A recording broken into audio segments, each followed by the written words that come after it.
अविस्मरणीय आणि महत्त्वाचा आनंददायी कार्यक्रम उद्या अंदमान या ठिकाणी पूर्णाकृती स्वातंत्र्यवीर सावरकरांचा भव्य पुतळा याचं अनावरण सार्वजनिक जागेवर होणार आहे।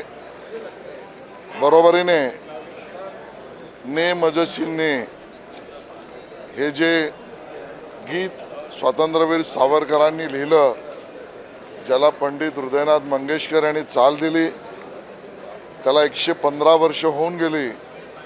या निमित्ताने एक सांस्कृतिक कार्यक्रम, एक स्वातंत्र्यवीर सावरकरांच्या जीवनावरचं कॉफी टेबल बुक, या तिन्ही कार्यक्रमाची सांगता आणि उपयोगिता आणि संयुक्तिक असा पुतळ्याचं अनावरण, ने मजसीने गीताचे 115 वर्ष पूर्ण होणे आणि कॉफी टेबल बुक हे माननीय परमपूज्य सरसंघचालक मोहन भागवतजी यांच्या शुभ हस्ते आणि भारताचे गृहमंत्री अमित शहाजी यांच्या अध्यक्षतेखाली हा कार्यक्रम अंदमान येथे होतो आहे।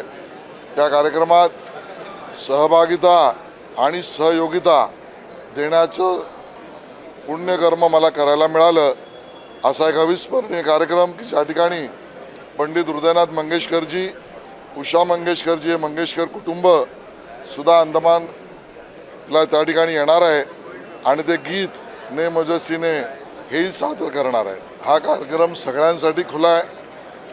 व्यक्तिगत कोणाला निमंत्रण देण्यापेक्षा सावरकर भक्तांनी जे सावरकरांच्या विचारावर प्रेम करतात, हिंदुत्ववादी विचारांशी ज्यांची पूर्णपणे नाळ बांधलेली आहे, त्या सगळ्यांसाठी हा कार्यक्रम खुला आहे। मुळामध्ये या कार्यक्रमातून पुन्हा एकदा प्रखर हिंदुत्ववाद, स्वातंत्र्यवीर सावरकरांच्या विचारावरची निष्ठा आणि पंडित हृदयनाथ मंगेशकर यांनी गायलेलं रचलेलं गीत याच्यावर प्रेम करणारे सगळे आमच्याबरोबर उभे राहतील ही आमची अपेक्षा आहे। स्वातंत्र्यवीर सावरकरांच्या विचारावर आणि त्यांनी दिलेल्या देशभक्तीच्या मार्गक्रमणीवर सातत्याने भारतीय जनता पार्टी कार्यक्रम करत असते आणि हा सुवर्णयोग आहे की ज्यावेळेला परमपूज्य सरसंघचालक मोहन भागवतजी बरोबर माननीय गृहमंत्री अमित शहाजी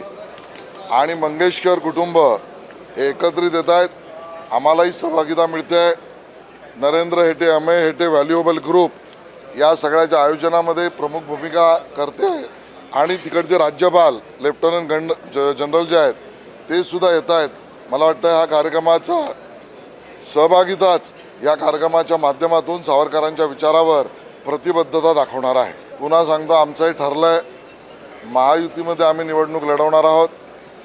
राज्यभरातल्या सगळ्या महानगरपालिकांच्या निवडणुकीत एकत्रित लढू, एकत्रित जिंकू आणि महाविकास आघाडीला एकत्रित पराभूत करू।